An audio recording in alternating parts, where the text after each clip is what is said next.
Big class today. Yeah, well, I think our record last week was we were down to 4. Because it was you two and Noah and I remember it's kind of who's there as well. I know a lot of people are. Oh yeah. I know a lot of people are doing athletics and other things at this point. Doing various needs.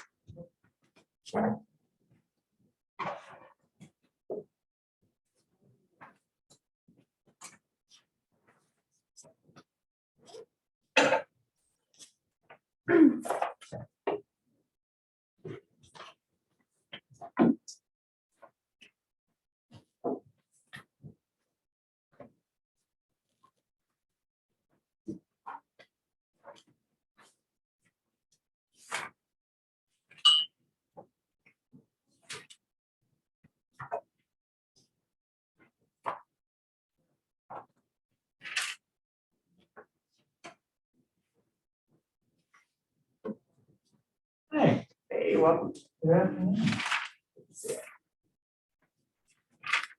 There again. Oh yeah, go for it. Go for it.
Good afternoon and happy Friday. We're a much smaller group today since a lot of folks are out doing athletics and travel for the weekend. So TGIF, welcome back. It's a new day getting started, and once again, my mom has beaten me at Wordle. So on that note, let's get into a quick recap, some of the things that we went over last class. So last class, we talked a little bit about situations and contexts that gave rise to leadership, right? This week, our focus has very much been about what it means to be an effective leader in a small group and ways that good leadership strategies can help us to participate and keep perspectives engaged in groups. Some of the strategies that we can do and some of the skills of effective group leadership. So some of the things that we hit on last class were also related to the small group observation assignment. I posted on a Canvas announcement a little bit earlier today, a Google form for you to fill out. That just indicates to me which days during that final full week that you'll be available to share your presentation. Please fill out that form for me by the end of the day on Friday if you haven't already done so. That just lets me know what times you're available and also your preference. I'll try to honor preferences, but I can't guarantee you'll go to your preferred slot. Your small group observation, remember, which involves observing a group such as an activity on campus that you are not a part of, is due on March 6th. I've also created on Canvas a little template for an email that you could send out to a club or activity organization, just letting you know that you're a student in the class, that you're interested in observing how groups behave and understanding a little bit more about small group communication. So just know that that's available for you to help out with that. And again, while we're a little over 2 weeks away from that being due, let me know if you're running into a wall about a small group that you can join and see a meeting for. I definitely recommend, if you haven't already gotten in touch with folks in class, to see if there's students in other classes that might be parts of groups, and you could do an exchange where you go to each other's meetings to learn a little bit about how your groups meet.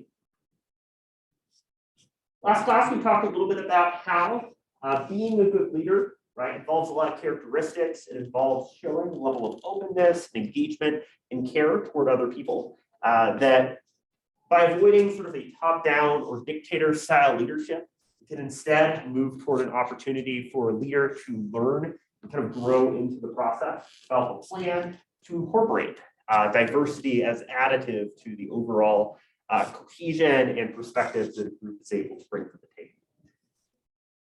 We also talked about the idea, right, that a good and effective small group is one that builds a sort of sense of community. As you all shared on Monday, some of the favorite leaders or managers that you've had to deal with, right? A lot of you have mentioned not only that the leaders themselves are great, but that they create an environment or situation in which people can work together effectively and create a sense of shared community. I brought up the example of when I was on the debate team, right? That when we would travel out to tournaments and ride in the van, we'd have each member of the team play our favorite music. So we did a bunch of 2000s era hip hop as we were driving into tournaments. That was our way of getting pumped and hyped up, and the way that we felt a sense of community and camaraderie that we oftentimes find in groups.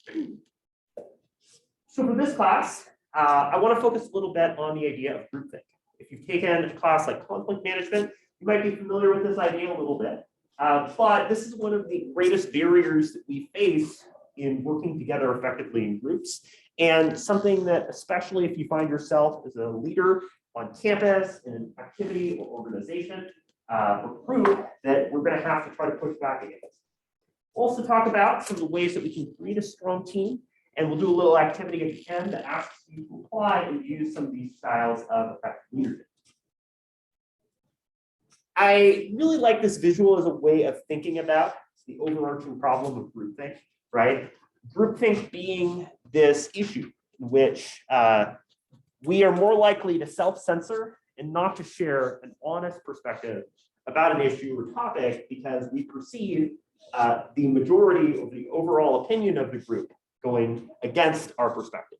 That is, that if we perceive the overwhelming number of people are supportive or thumbs up somebody to hire for a job, that the one person who's a little bit unsure or on the fence can feel a little bit drowned out, or can feel like because they're well outside of this mainstream perspective that they're unwilling to share or articulate their concern. So groupthink is a problem in a lot of ways, and I'm going to have you all work in groups on understanding some of the biggest case studies of groupthink in just a minute. But the key idea to take away here, and I think the thing to really kind of learn through this process, is that oftentimes we're willing to accept or sign on to the ideas of the group, despite the specific concerns or reservations that we might bring to the table.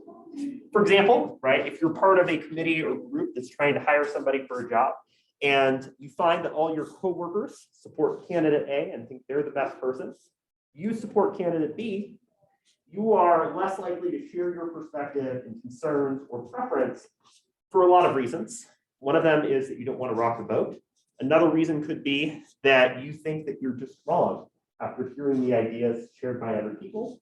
Or you could find that sharing your ideas in the past has not gone well, that people are upset, or maybe the meeting feels less efficient if you present an idea that disagrees with the group. So oftentimes a desire for expediency can mean that we aren't turning over every rock that we can. So self-censorship is a really big problem. We don't share or bring in our honest opinion because we're more concerned with complying and following along with the perspective of the larger group. And another, and I think crucial idea here, right, is that groupthink has the illusion of invulnerability. In other words, if you are a part of a group that is reaching a solution without really considering all of the options and hearing everybody's perspective, there's a good chance you don't know it. If you've participated, for instance, in a class activity or assignment, you find that everybody seems to be in agreement and is on the same page. There's a good chance that they're not, but that they're sharing a version of themselves that has the same opinion or is adjusting their perspective to account for the group, right? So oftentimes we don't know that we have this problem of groupthink ourselves. So it's important for us to practice steps of preventing it, whether or not we're actually seeing its symptoms firsthand. So there's a few ways we can do this, right? If you've ever gone on the comment section of the internet, you know, playing devil's advocate can be really obnoxious and annoying. However, in the context of working in small groups, it can be really useful.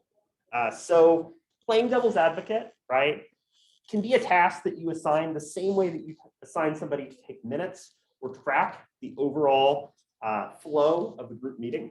Having somebody whose main role is to provide an oppositional perspective in an effort to make sure you've really exhausted every single option is a great way to help the group, because if the group members find themselves strongly disagreeing, right, with this devil's advocate argument, it helps to reinforce the importance of their perspective and helps them feel more confident in doing so. For instance, if everybody supports candidate A for the job, somebody says as devil's advocate, what about candidate B? And in response, members of the group reaffirm their commitment and support to candidate A, right? That helps that whole group feel a lot more confident in their decision. Another really important component of groupthink is that you give people in a group time to really contemplate and think out an issue.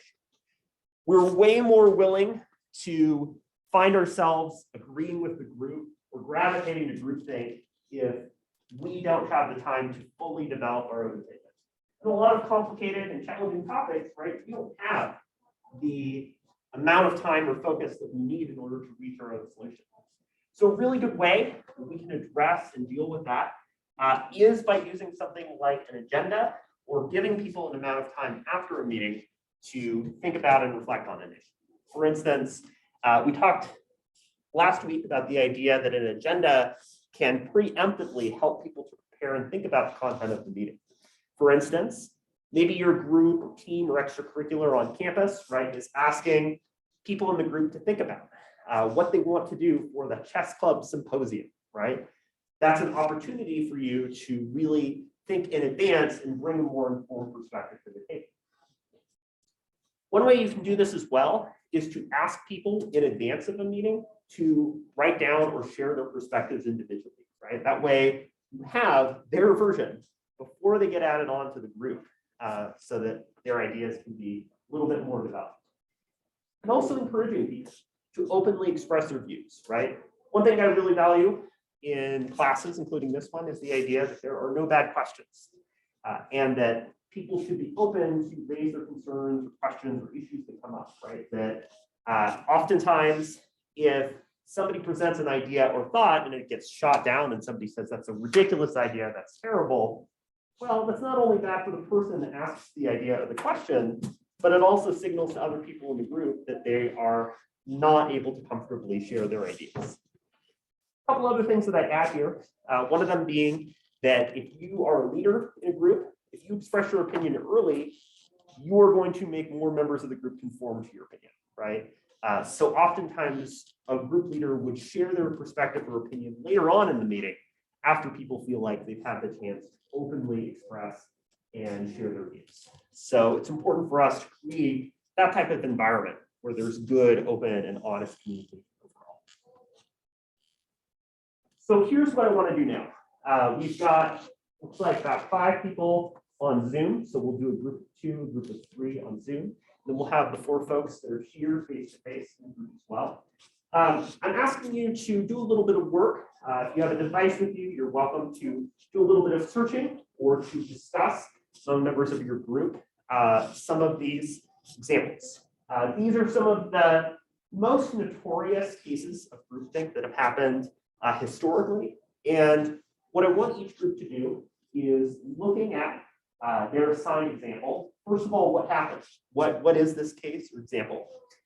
Secondarily, how does groupthink, again, this idea that we self-censor to appeal to the needs of the larger group, explain what went down? And then lastly, how might good small group communication, including good leadership, have prevented that from happening? Like always, I'll ask one person in the group to be the representative. We'll share about 10 minutes. And then also to have a person in the group who will take those notes and turn them in at the end of class. So let's have our group of 4 here focus on the 1986 Space Shuttle Challenger disaster. We'll have these 2 breakout rooms. We'll have the first breakout room, which will contain Caleb, Ryan, and JB, focus on the Bay of Pigs invasion. And then we'll have the second group with Belle and Luli, focus on the collapse of Swissair. So again, I'll ask each group to take about 10 minutes to look into this case study and to write or type these answers to these questions. We'll take some time to look into this case, and we'll talk about it in just a minute.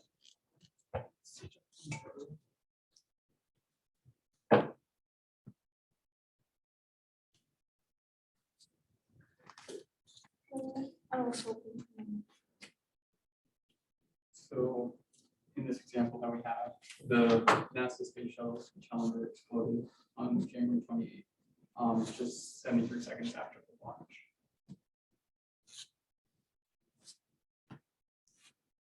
The disaster claimed the lives of 7 astronauts aboard, including Krista McCall. Wasn't this the one where the teacher was on? Yes, that would have been the first teacher in space. Yeah. Yeah, all, I believe it's 13 or 14 folks died in the explosion. A teacher from New Hampshire who would have been the first civilian in space.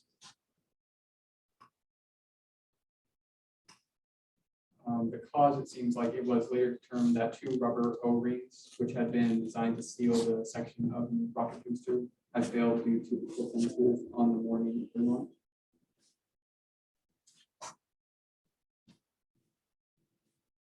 The tragedy, of course, gained extensive media coverage and prompted NASA to temporarily suspend all shuttle missions.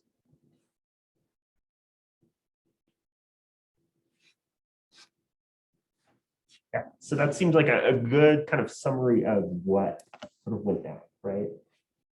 I think what kind of builds on that, gets that kind of interesting is the why, right? We know that the rockets weren't working properly. Like, how did this end up happening? That's where I think you'll start to see some group thinking. I just found that the test data for the O-rings was found in 1977.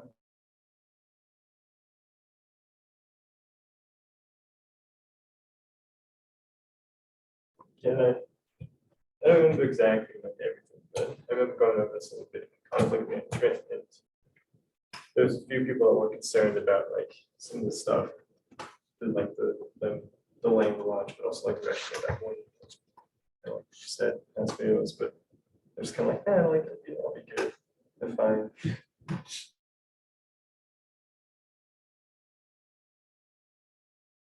Way that the group prepared, or at the very least, it didn't prepare the rocket and the equipment well.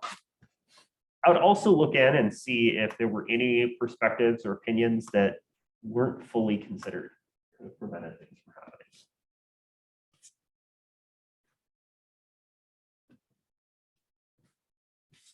Some kind of common trend, right, is that there's oftentimes people in these leadership positions who are raising or flagging these fears, but they don't really get incorporated.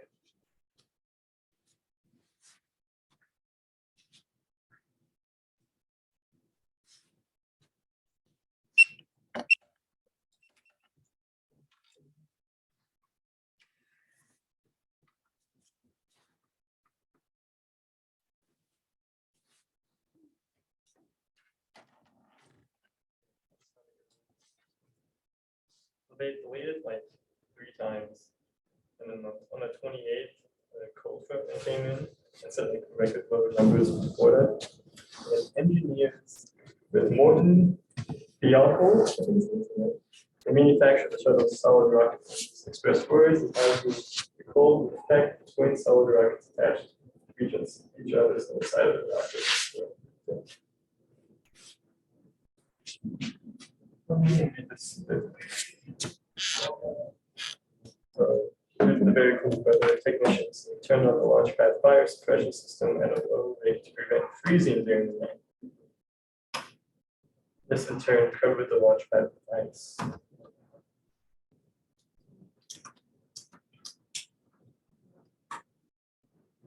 You have about 5 more minutes. JP, I really like what you're stumbling upon there, right? The issue of preparation, also this company that was producing the rockets, right? I think another thing to think about here is also context. This is 1986, Reagan administration, a pretty heavy emphasis on things like the space race, because as a result of that, an effort to try to rush things out the door. I'm sorry for moving instead of how group things literally. It says that, like they have a knowledge of like the, how COVID was and stuff like that, and someone asked like, how did this launch get approved? And they said that there was a lack of communication amongst groups and. Sorry.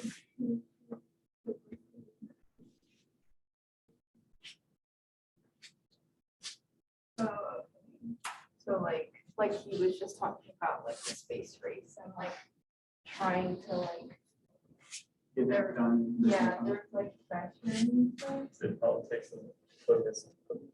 Publicity overcame science and stuff. Safety. Another thing I just found was apparently it was really spoke about, but the scientist named Richard Bendon, he demonstrated that O-wings tend to take temperature. I think that's Yeah, what we kind of looked at in concept. So, yeah. okay. And they still continue on with it.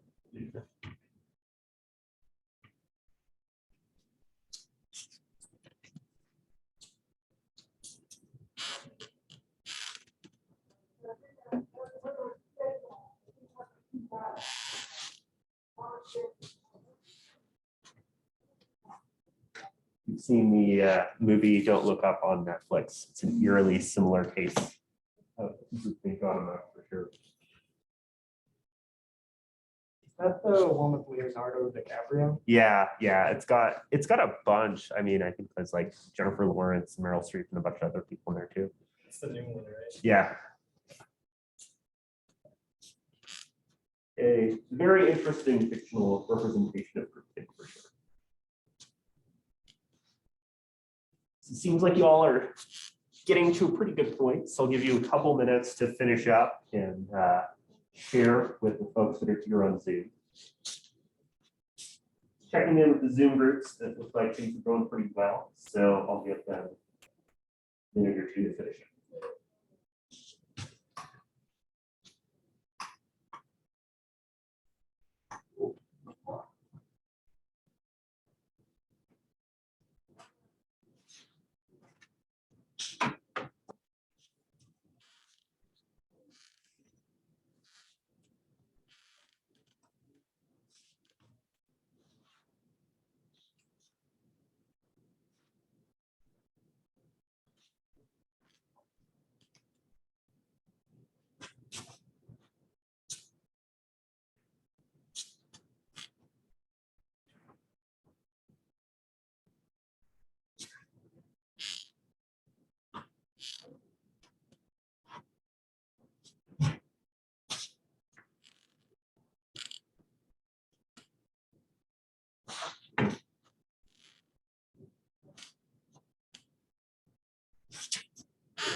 So let's take some time to chat about some of these examples, and I think through that, a few things we can learn about the small group communication process. So start with the folks that are here face to face on this 1986 calendar disaster. So go ahead and talk through this example, how groupthink happened, and also, what might have prevented this from happening.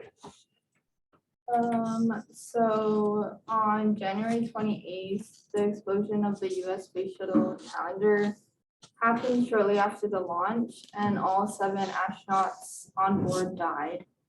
This was due to the failure of 2 rubber O-rings to seal a joint between the 2 lower segments of the right hand side. And since it was really cold, it opened up a path for hot exhaust gas to escape. So groupthink happens in this situation because of like political pressure, and there was also a lack of communication on what was actually wrong. But it was kind of like some people had mentioned that there was a problem with the space shuttle, but others kind of like overruled and wanted to like, sorry. Oh, no, you're fine, Angela. Just wanted to like win the space race, I guess you could say. Yeah. And then the issue was communicated amongst the group, but some of them didn't really listen. And I feel like if others like put more effort into saying like what the actual issues were and being like more vocal about it, that maybe that would have helped, I guess. Yeah.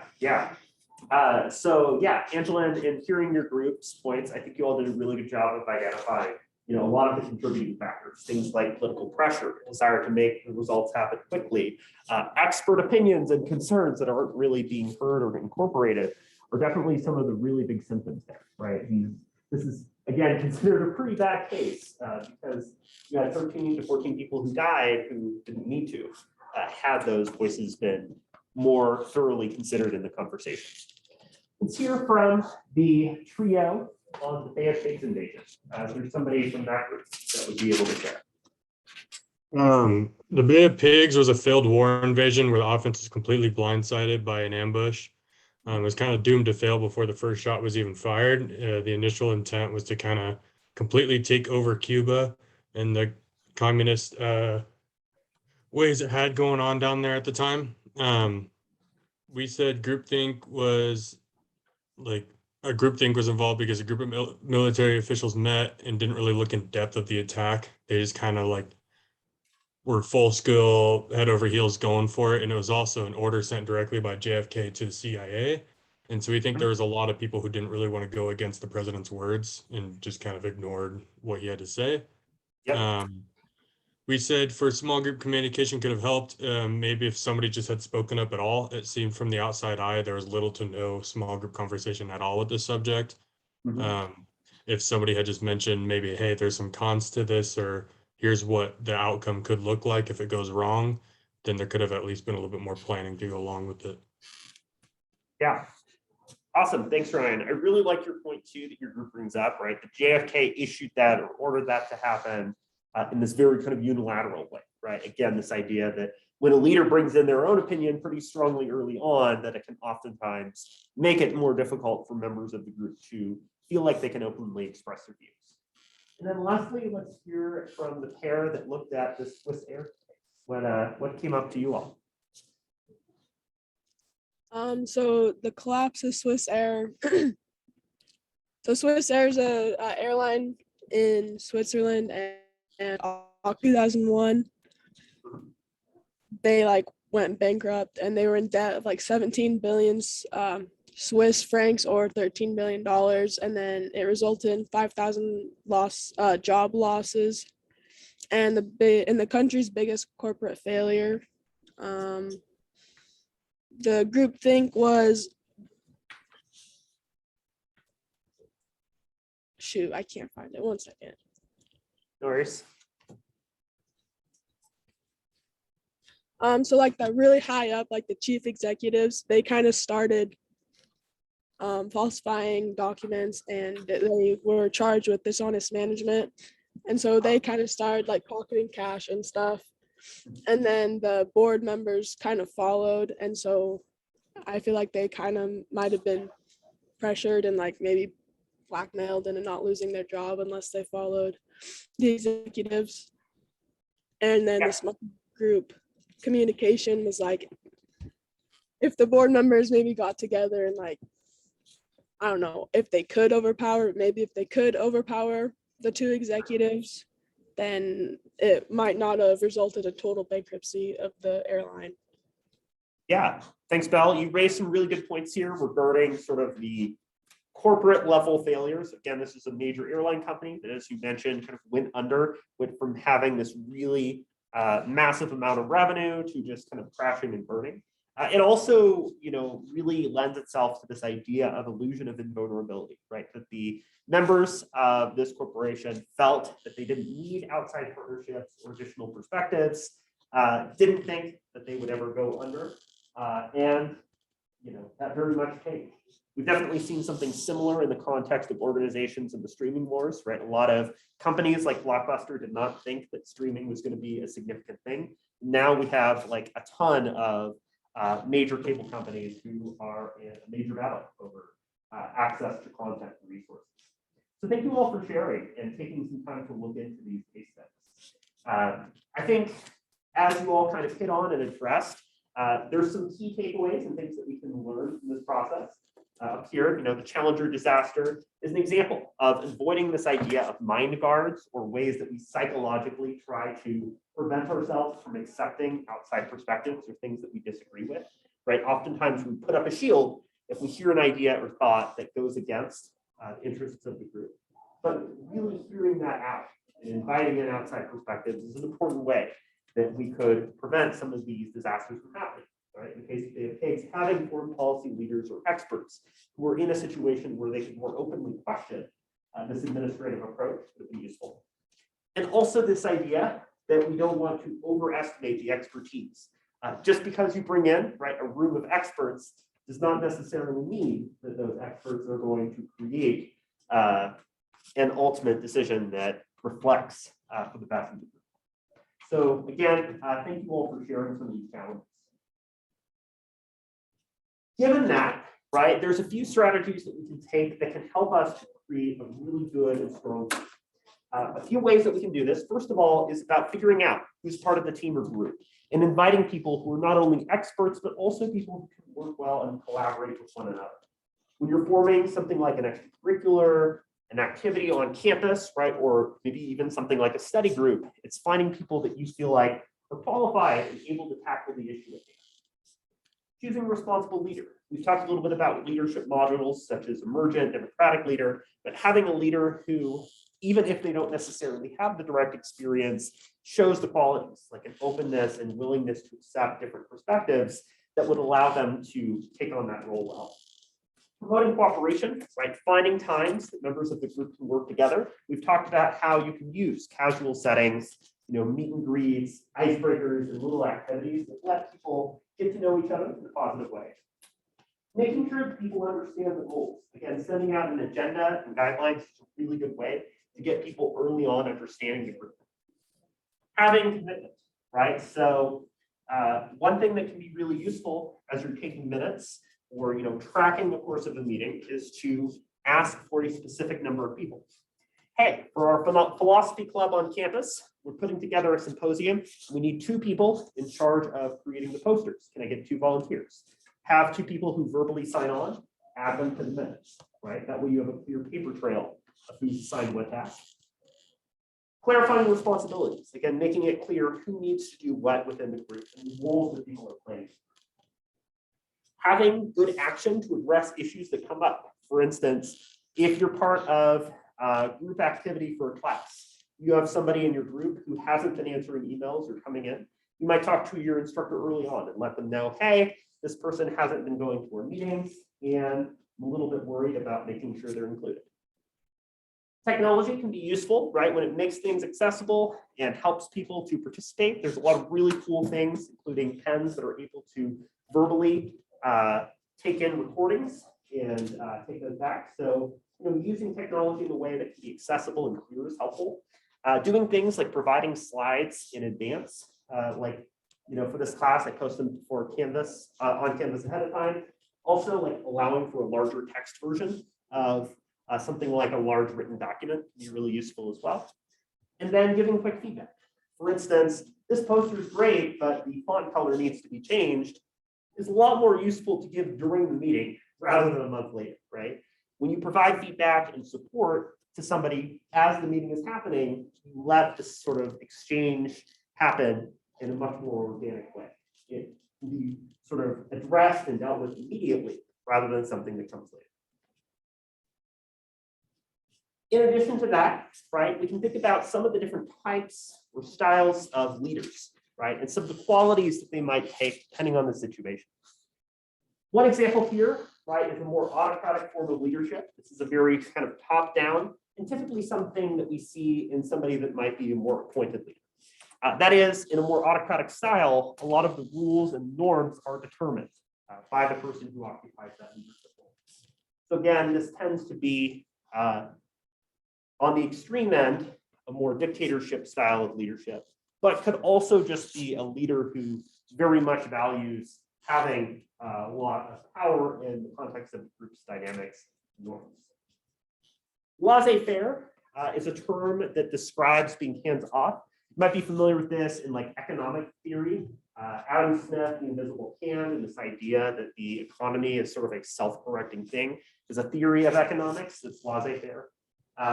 In a somewhat similar ideology, right? Laissez-faire approaches to leadership suggest that a leader should be pretty hands-off, not very engaged, and that members of a group can resolve issues and solve things together. That if a leader gets actively involved, that they're not necessarily contributing to the health of the group. That's another approach. A leader is technician. So if you're part of an extracurricular or activity on campus, and you've had somebody that's come to campus, for example, a Title IX officer, right? Or somebody who is providing information about accessibility on campus. That's somebody who generally has this very specialized leadership role. One thing that I found really useful when I was on the debate team at the University of Utah was we would have somebody come in for bystander intervention training to provide resources and support for people to know what to do if there were instances of violence or abuse that came, right? So in this way, when you have like a guest or somebody who comes into the group that has that kind of role, right, you have this leader as technician, somebody who is not necessarily normally the leader of the group, but takes on leadership in that moment because they have a specific skill set or expertise that can be applied and used in that situation. A leader as conductor is another approach. I like to think about this as kind of like a conductor or maestro for music, right? The idea that a conductor has all the pieces. It has everybody that's there that's performing and is trained in the music, right? But is very much helping to guide the ways that the sound travels and how the music is developing over time.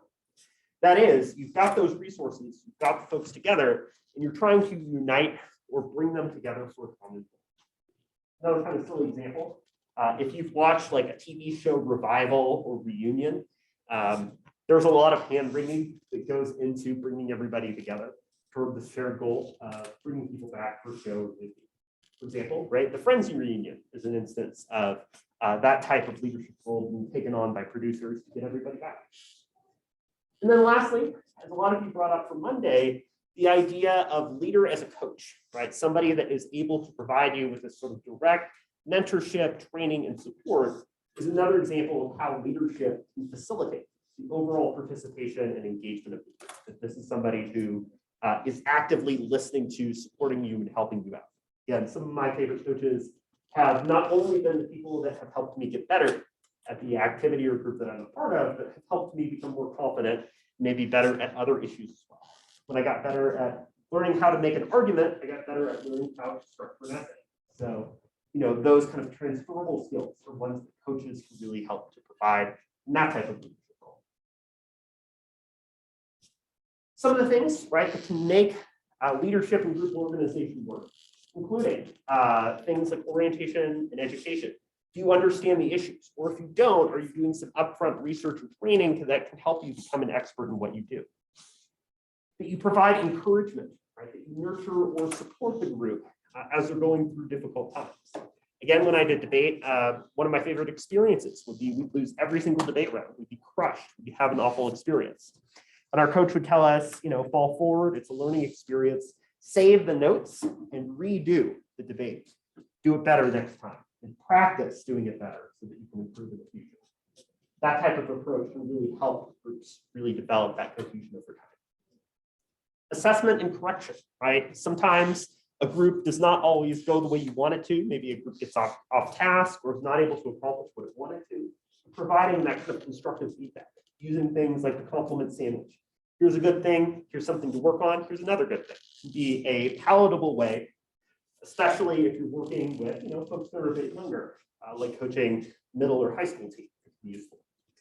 Listening and counseling is good, but it's a difficult line, right? Because you can listen, you can lend an ear, you can support the group as they're discussing challenges or issues as they come up to the group. But one issue, sort of drawing a line between when what you can provide ends and what somebody else can provide and is better qualified to provide begins, right? In the context of a class like this one, of course, if issues come up and you need help, right? I'm here to help you out. But at the same time, there might come a point where you might be dealing with challenges or issues in your own life that are beyond what I might be able to do. And so I can refer you to folks like at Student Affairs that can help to support you in that space, right? In a joking way, like I like to say that, I'm not that kind of doctor, that while I can provide some support and help, that it would be irresponsible for me to act out the role of a therapist, because that's not what I'm qualified or able to do. In the same way, if you're taking on a role of leadership within a group, it's important to be careful, right, about drawing the line of listening and support and recognizing when you might need to refer or provide folks with resources that goes a little bit beyond what you can do. And then lastly, emphasizing the group, its dynamics, helping people stay on task. Again, something like a reward. The meeting ends early, that people get to go early, right? There's an opportunity to just ensure that you're creating this constructive environment where people understand what they're supposed to do while they're there. Last idea that I want to talk about before our kind of second activity of the day is an idea of transactional leadership, right? So you might be familiar with some of the classic kind of behaviorist scientific styles of experiments that involve rats. And when the rat presses a button, you get a treat, right? And of course, the rat is encouraged and reinforced to push the button. And in fact, in psychology and sociology, it's found that if the rat gets inconsistent reinforcement, they only get the treat sometimes, they're more likely to push it more often. So it's an interesting way of thinking about how leaders might behave as well. Because under a behaviorist approach, we encourage people to do something because they will receive rewards or maybe avoid punishments for completing the task. You might think back to theory X, which is a more pessimistic theory, that people do work to fulfill sort of those lower end needs, that people aren't necessarily motivated to work, but that they'll do it if they have to. In the same way, this behaviorist approach suggests that people will oftentimes view participation and engagement in a group as, if I'm part of this group, maybe I have a good chance of getting a promotion or taking on a team captain and leader role. So that's a style of leadership that emphasizes the sort of exchange of the opportunities for group members to grow and receive rewards. So what I want us to do now is to return to the groups that you all worked with earlier. And I've got a scenario for you. So Brianna wants to put together a robotics team at EOU, which is exciting and fun. But Brianna is concerned about creating a successful team. And so what I want you to do and talk about a little bit in your groups is some of the ways that Brianna could make that group work well. First of all, what we've talked about groupthink, ways that she could avoid groupthink. Second of all, those categories that we've talked about of different types of leaders, which of those might be the best fit for Brianna? Conductor, coach, maybe a more autocratic model.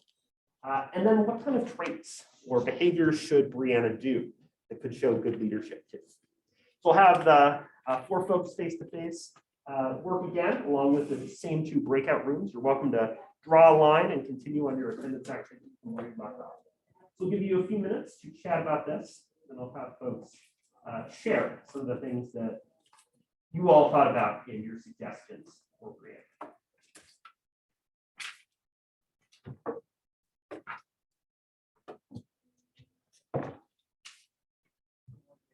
I have in mind with type of leader, it's almost like a conductor base, because we're trying to preserve those control.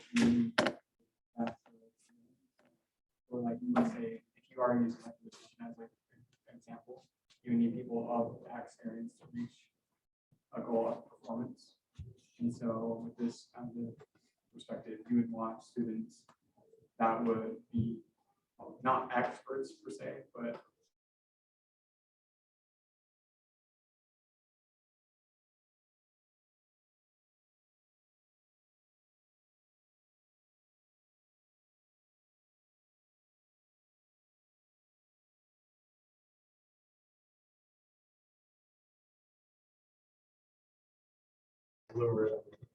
Yeah, because like, I don't know if there was the right word.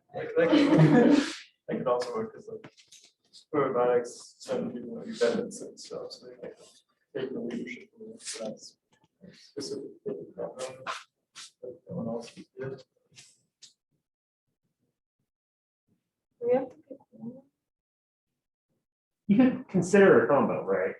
Some of the leadership traits or types of leaders that you feel like might be the best fit. Okay, I'll say.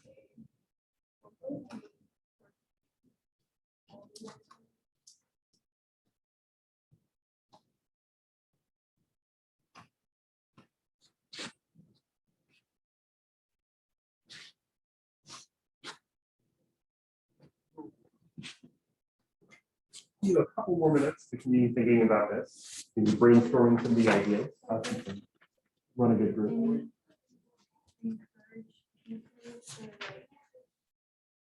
share what they think, or like, I guess for example, like having whatever type of robot they're building, I guess, just like encourage everyone to like share their ideas.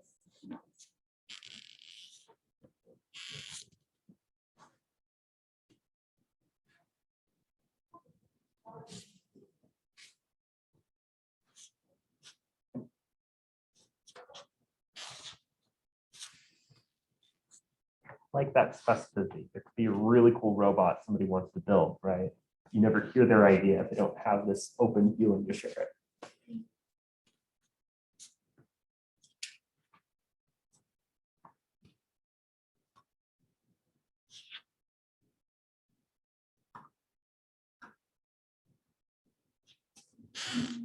maybe an outside person perspective, like, I don't, for Pleasant U, you need like a professor to oversee it?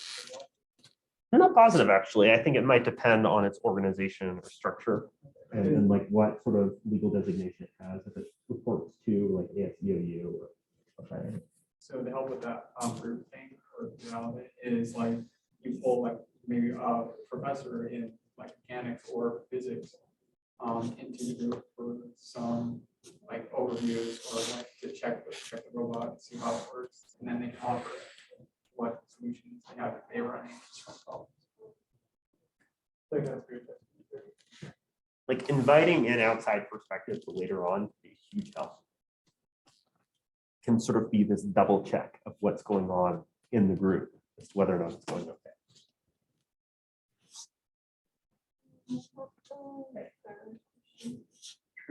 So let's go ahead and share some of the things that kind of came up and emerged as we were talking through this scenario. Let's go backwards and start with the group with Belle and Louie. Why don't we have you all address this first question? What can Brianna do to avoid groupthink?